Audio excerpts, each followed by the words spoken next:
My daughter Piper just turned 8 years old. 53 family members watched her open what looked like a birthday cake at her party. Inside was a document with blood-red writing that said, "You're not one of us. Even your real parents didn't want you." My little girl collapsed, sobbing on the floor. But I didn't scream. I didn't cry. I just pulled out my phone and played one video. Within minutes, my mother-in-law Francine was on her knees, begging me to delete it. "I'm Jenna, and I need to tell you what happened at my daughter's birthday party 6 months ago, because what started as a celebration turned into the moment I declared war on my husband's entire family. You might think I'm exaggerating, but when someone attacks your child, when they try to destroy an innocent 8-year-old girl in front of everyone she loves, you discover exactly what kind of mother you really are." My name is Jenna Brennan. I'm 34 years old, and I work as an elementary school librarian in Hartford, Connecticut. My husband Brett is a veterinarian who specializes in exotic animals, the kind of man who'll stay up all night nursing a sick iguana back to health. We met 12 years ago when I brought in a wounded crow I'd found in the school parking lot. He saved that bird and stole my heart in the process. 2 years later, we were married, and 2 years after that, our daughter Piper was born. Piper is the light of our lives. She has these incredible hazel eyes that change from green to gold depending on the light, and wild auburn curls that she inherited from my grandmother. She reads at a 5th grade level, loves unicorns with an obsession that borders on religious devotion, and has never met an animal she didn't want to adopt. Last month, she tried to convince us that the possum living under our deck needed to come inside because he looks lonely, Mommy. But from the moment Piper was born, my mother-in-law, Francine, has been a problem. Francine Brennan owns 3 successful bakeries in Hartford and acts like she's royalty because of it. She married my father-in-law, Gerald, when she was 19, had Brett at 21, followed by Deanna at 23 and Colton at 25. She's now 58 years old and rules her family like a dictator in designer heels. "That baby doesn't look like us," Francine said the first time she held Piper in the hospital. "Her nose is all wrong, and that hair color? No one in the Brennan family has red hair." Brett had laughed it off. "Mom, genetics are complicated. Jenna's grandmother had auburn hair." "Convenient," Francine had muttered, handing my newborn back to me like she was returning defective merchandise. The comments never stopped. Every family gathering, every holiday, every casual Sunday dinner became an interrogation. "Piper's eyes are so light," Francine would observe. "Brett's eyes were always dark brown, even as a baby." Or she'd measure Piper's height against the doorframe and frown. "She's too tall for her age." Brett was always small until high school. My sister-in-law, Deanna, who's 35 and manages one of Francine's bakeries, always backed up her mother. "It is strange, Jenna. I mean, we're just concerned about family medical history, you understand." She'd smile while she said it, the kind of smile that never reaches your eyes. Colton, the youngest at 33, married a woman named Trina, who came from old Hartford money. Together, they perfected the art of subtle cruelty. "We're just saying," Trina would chirp at family gatherings, "it's important to know your real genealogy, for health reasons." Only Gerald, Brett's father, ever defended us. A quiet man who worked as an accountant for 40 years before retiring, he'd interrupt their insinuations with gentle redirections. "Piper looks exactly like Jenna," he'd say firmly, "and she has Brett's smile. That's all that matters." But Francine's obsession grew worse over the years. She'd accidentally forget to invite Piper to cousins' birthday parties. She'd buy elaborate gifts for Deanna's twin boys and Colton's daughter, then give Piper dollar store coloring books. She'd take the other grandchildren for special grandma days at her bakeries, letting them decorate cookies and cakes, but always had an excuse when we asked about Piper's turn. "The ovens are being repaired," she'd say, or "the insurance won't cover non-employees in the kitchen right now." Brett tried to address it with her repeatedly. "Mom, you're hurting Piper's feelings. She notices that you treat her differently." "I treat all my grandchildren the same," Francine would insist, her voice dripping with false innocence. "If Piper feels left out, maybe you should ask yourself why she doesn't fit in with the family." The breaking point should have come last Christmas when Francine gave all the grandchildren matching gold bracelets with their initials, except Piper's was clearly plastic-painted gold. My daughter, sweet as she is, just said thank you and wore it until it turned her wrist green. But I started planning that day.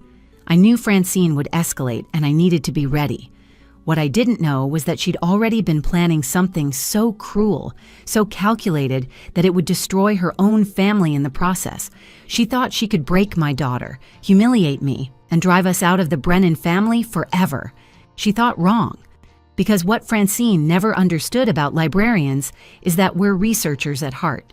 We know how to find information, how to verify sources, and how to uncover the truth. And the truth about Francine Brennan was far more damaging than any lie she could tell about my daughter. Life wasn't supposed to be this complicated. When I married Brett 10 years ago, I thought I was joining a warm, successful family who would embrace me the way my own family had embraced him.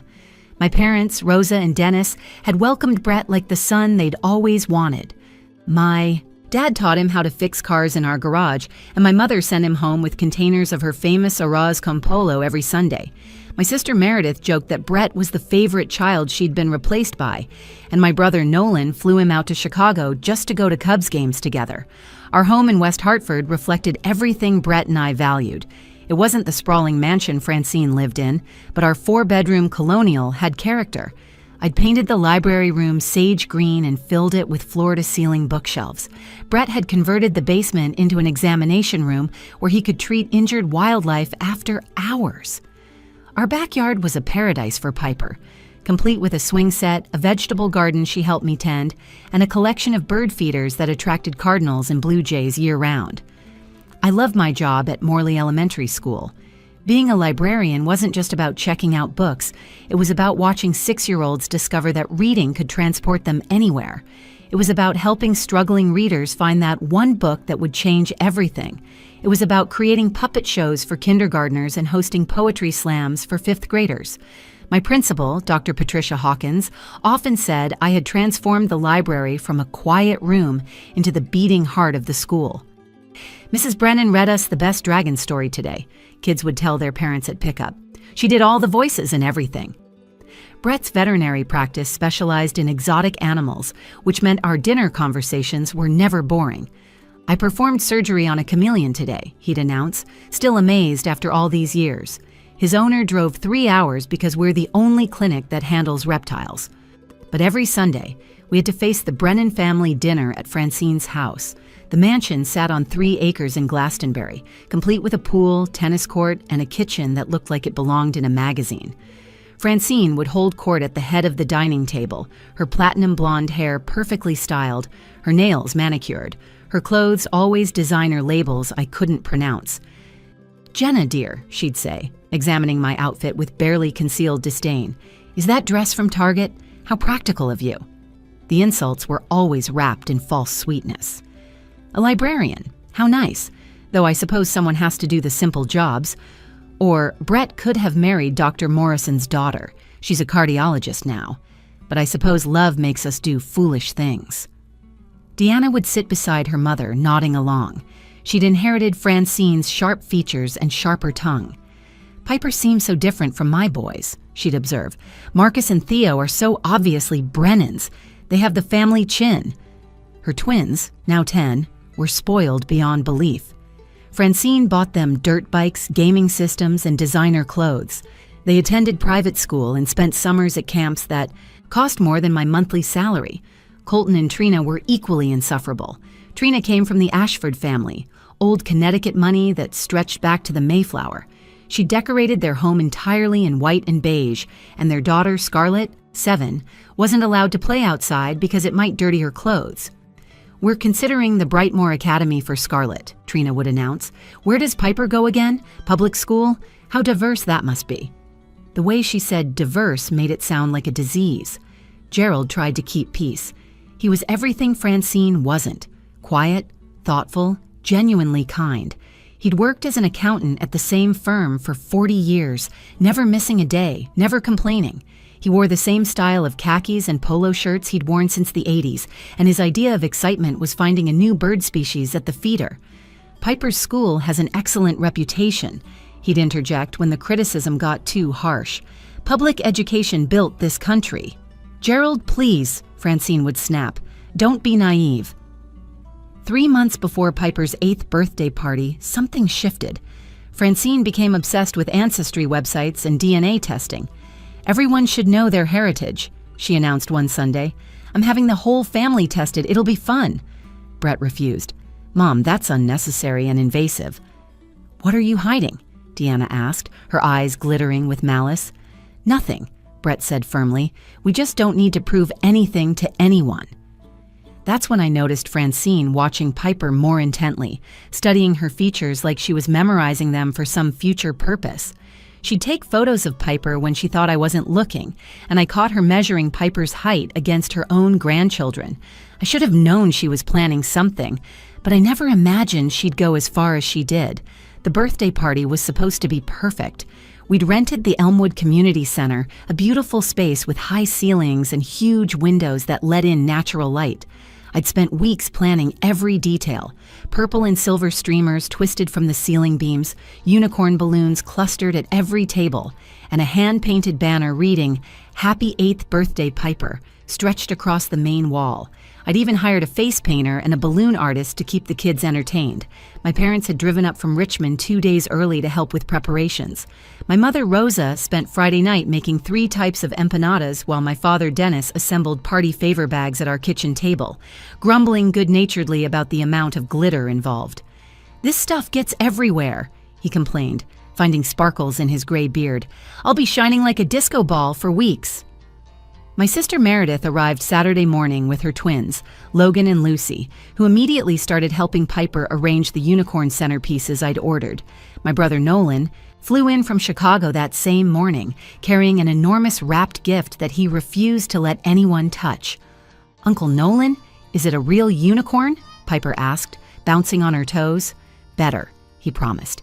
"It's a telescope so you can look for unicorns on the moon." The party started at 2 o'clock.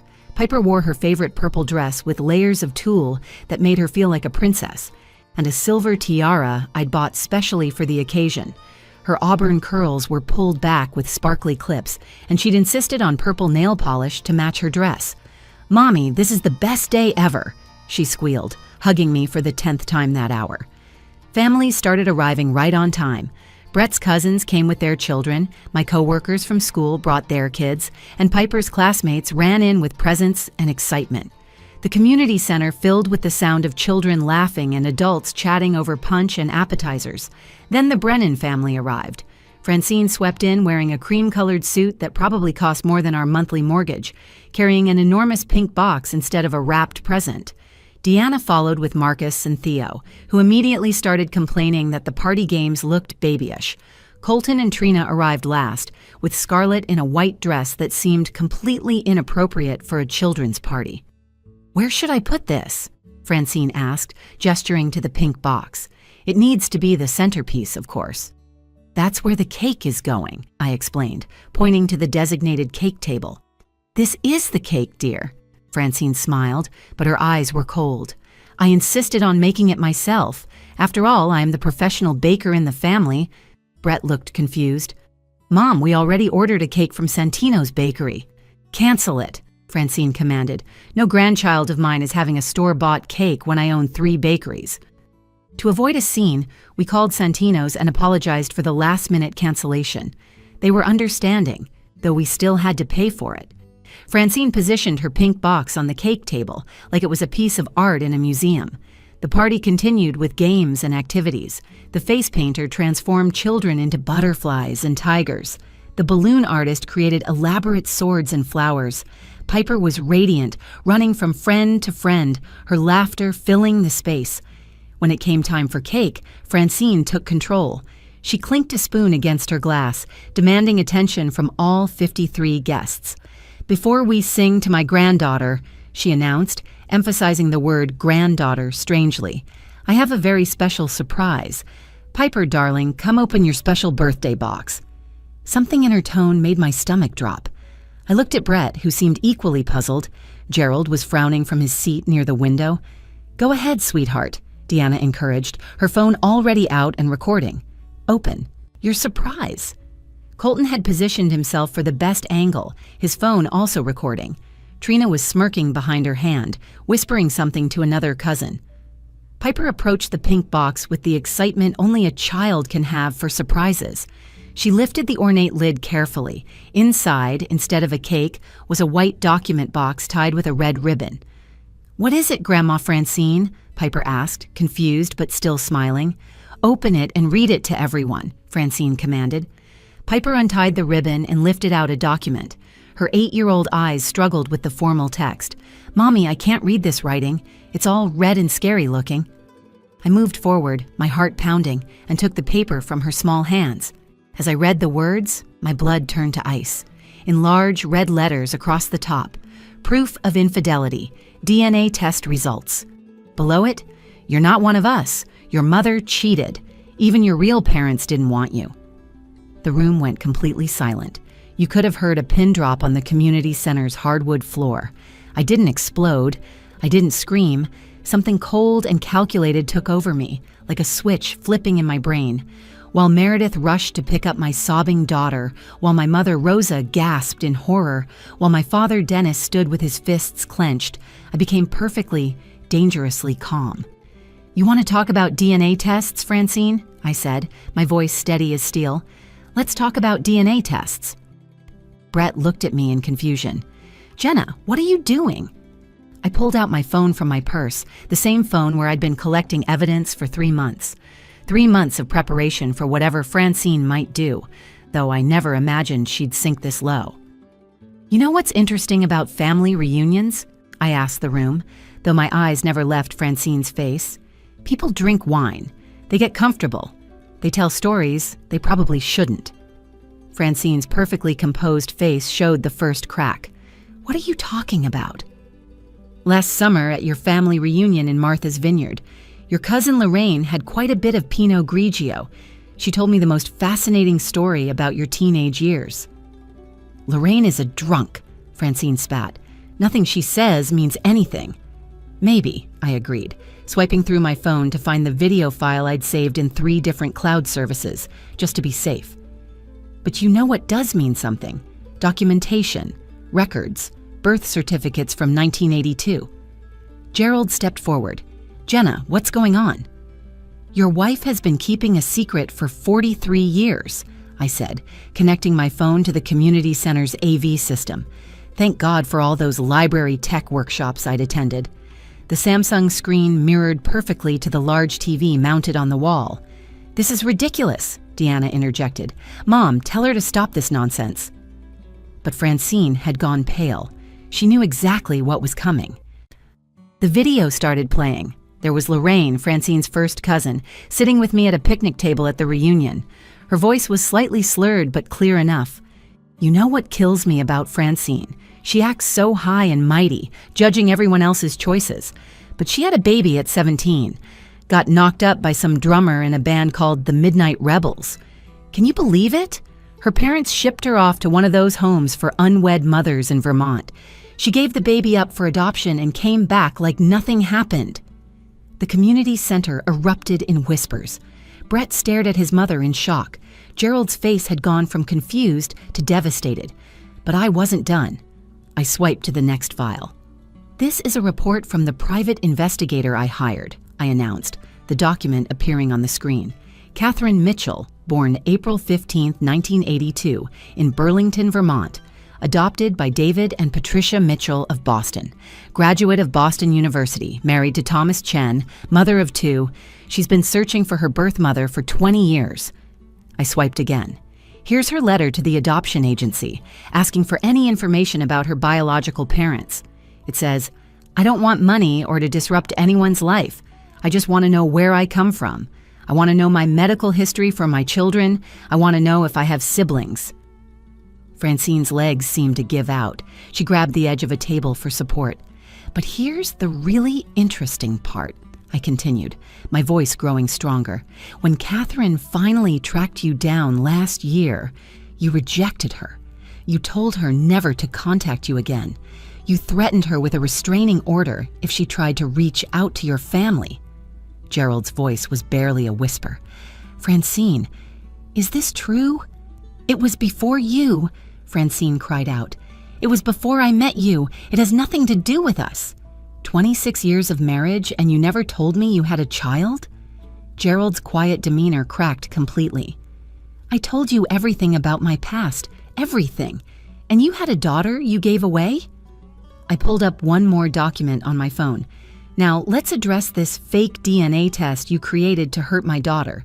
Here's the real DNA test from Hartford Medical Center, conducted 6 weeks ago when I suspected you might try something like this. Piper is 99.9% Brett's biological daughter. Brett grabbed the papers from the white box, examining them closely under the light. These aren't even real medical documents. This letterhead is printed wrong. The laboratory doesn't exist. You fabricated all of this? I also have emails, I added, showing the screen, between you and someone named Derek Morrison, who apparently works at a print shop. You paid him $300 to create these fake documents. He was very helpful when my investigator contacted him. The room was in complete chaos. Parents were covering their children's ears. Some of Francine's society. Friends were already heading for the exits, phones in hand, no doubt ready to spread this scandal across Hartford's social scene. Please, Francine dropped to her knees, actually dropped to her knees in her cream suit on the community center floor.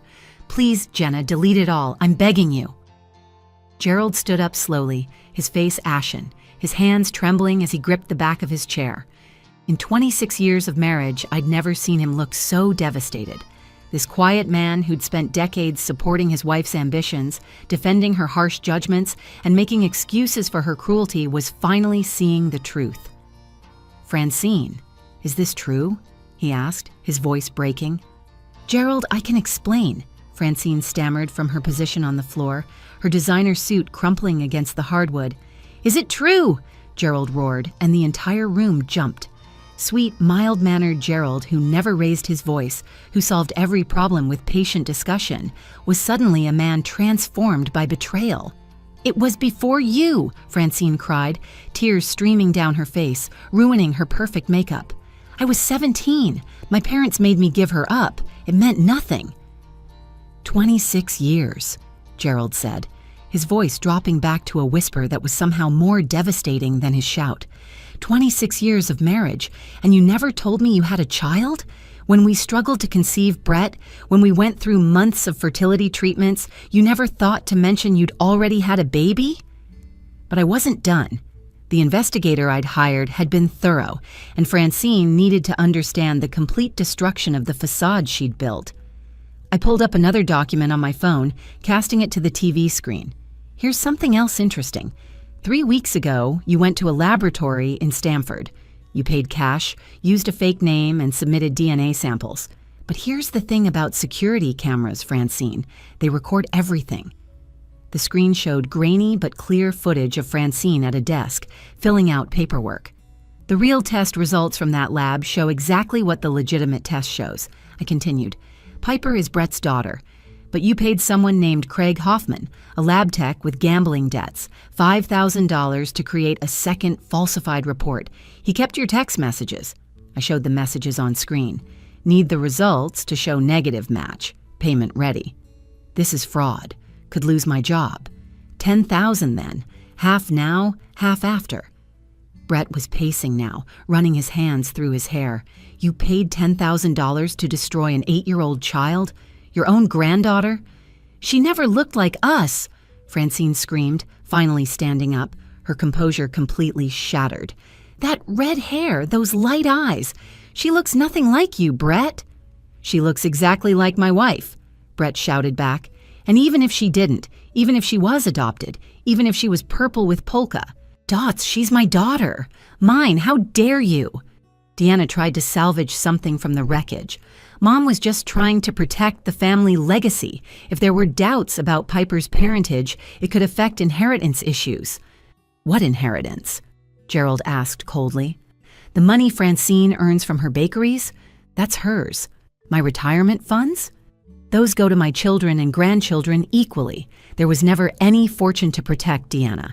Your mother tortured a child over nothing but pride and prejudice.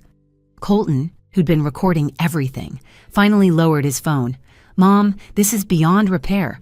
When this gets out, and it will get out, your bakeries will be finished. No one will buy a birthday cake from someone who destroyed a child's birthday. Please, Francine begged again, turning to me. Please, Jenna, Delete everything. I'll do anything. I'll give you money. I'll sign over one of the bakeries to you. Anything." My mother Rosa stepped forward then, her 5'2" frame radiating fury. "You want her to delete evidence of what you did? You traumatized my granddaughter in front of 50 people, and you want to buy your way out of it?" "I made a mistake," Francine wailed. "No," my father Dennis interjected, his military bearing evident in his stance. "A mistake is forgetting a birthday or buying the wrong size dress. You planned this for months. You committed fraud. You conspired with multiple people. You chose the most public, humiliating way possible to hurt a little girl.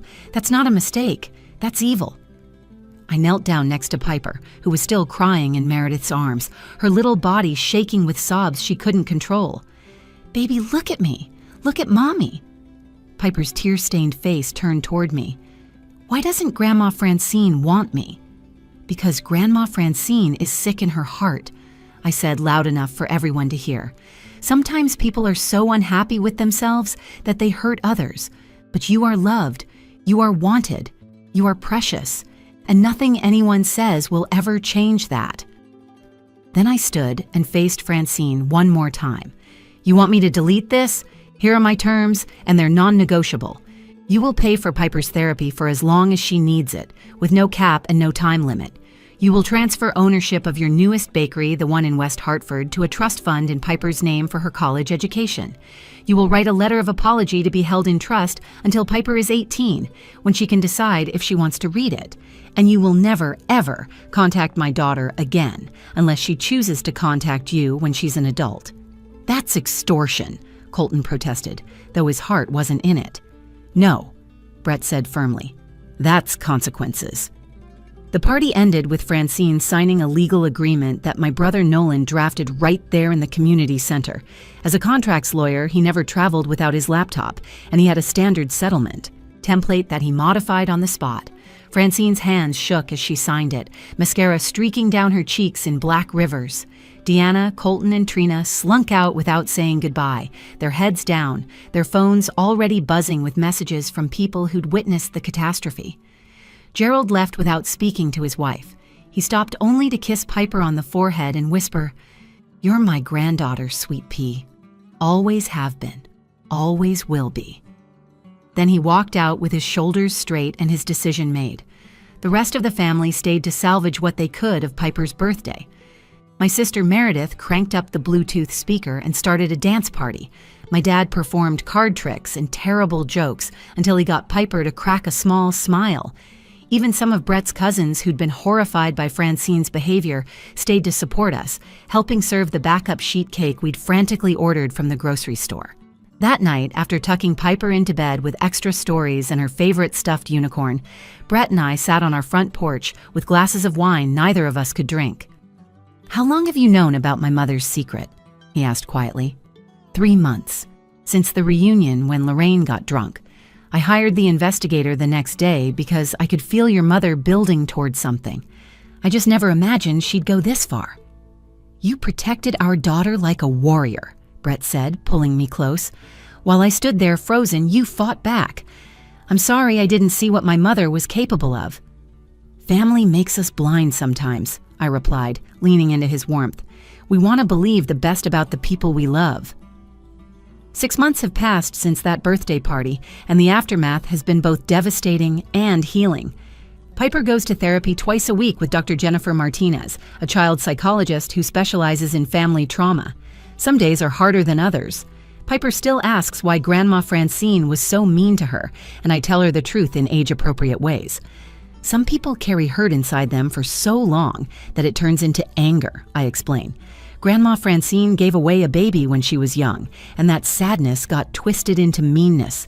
But that's not your fault, baby. That's never your fault. The Bakery Trust Fund will pay for any college Piper chooses. The West Hartford location, now managed by an outside company, generates about $80,000 a year that goes directly into her education account. By the time she's 18, she'll have enough for any university in the country. Gerald filed for divorce the Monday after the party. The proceedings were swift. Francine didn't contest anything. She gave him the house, half of everything else, and agreed to his terms without argument. The fight had gone out of her completely. Gerald now lives in a smaller ranch house near us and has dinner with us 3 times a week. He's dating Helen, a retired teacher who volunteers at my library. She makes him laugh in a way I never saw in 26 years of knowing him. Francine's reputation never recovered. The story spread through Hartford's social circles like wildfire. 2 of her 3 bakeries closed within 4 months. The third limps along with a skeleton crew. She moved to a condo in Westport where nobody knows her story, though I doubt she'll ever regain her former status. Last week, something unexpected happened. Catherine Mitchell, Francine's firstborn daughter, reached out to me through Facebook. She'd heard about what happened through the investigation coverage and wanted to thank me. "You stood up to the woman who rejected me twice," she wrote. "Once when I was born, and again when I tried to find her last year. You protected your daughter the way I wish someone had protected me." We met for coffee in Boston. Catherine looks nothing like Francine, thankfully. She has kind eyes and a warm smile. She showed me pictures of her own children and talked about her work as a pediatric nurse. "Some people shouldn't be mothers," Catherine said, stirring her latte. "But you're exactly the mother Piper needs. You fought for her when it mattered most." Brett cut contact with his mother entirely. He blocked her number, returned her letters unopened, and refused all attempts at reconciliation. Deanna occasionally texts him apologies, but he's not ready to forgive. Colton reached out once to say he and Trina were divorcing, partly because of how she'd participated in the scheme. He's trying to be better, but trust takes time to rebuild. Family isn't just about blood. It's about who stands by you when someone tries to tear you down. It's about who helps put the pieces back together when everything falls apart. My parents, my siblings, Gerald, Helen, and all the friends who stayed that day to dance at a ruined party, they're our real family. The video and documents, I kept everything, backed up in multiple places. Not for blackmail, but as evidence of what we survived, and as a reminder that sometimes the truth is the most powerful weapon against cruelty. If anyone ever tries to hurt my daughter again, they should know something important. I'm a librarian.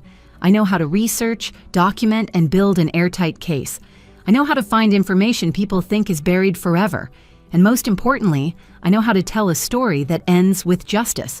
Because that's what mothers do. We protect our children from monsters, even when those monsters share their blood. We stand between our babies and anyone who would harm them. We fight with everything we have, using every tool at our disposal. Piper is thriving now. She still loves unicorns, still reads above grade level, and still tries to adopt every stray animal she meets. She's learned that someone else's cruelty doesn't define her worth. She knows she's loved, wanted, and cherished by the people who matter. Last week, she asked me, "Mommy, do you think Grandma Francine is sad now?" "Probably," I admitted. "Good," she said with the honesty only a child can possess. "Maybe being sad will teach her not to be mean." From the mouths of babes comes wisdom. My daughter is stronger than Francine ever imagined. She's resilient, kind, and filled with joy that no amount of cruelty could extinguish. She's a survivor, just like her mother. And we're both exactly where we belong, surrounded by people who love us for who we really are. That's the real victory, not the trust fund or the legal agreement, or even Francine's downfall. The victory is that my daughter knows her worth, and no one will ever be able to take that away from her again. If you made it to the end of this story, thank you for listening. As parents, we never know what battles we'll have to fight for our children, but we know we'll fight them all. If this story resonated with you, if you've ever had to stand up to family members who tried to hurt your children, you're not alone. Please like this video if it touched your heart. Share it with someone who needs to hear that they're not crazy for protecting their kids from toxic family members. And don't forget to subscribe to our channel for more real-life stories of parents who refuse to let anyone hurt their children. Drop a comment below about a time you had to stand up for your child, no matter how small the incident. Sometimes the smallest acts of protection mean the most. Remember, you're the parent your child needs, exactly as you are. Until next time, keep fighting the good fight.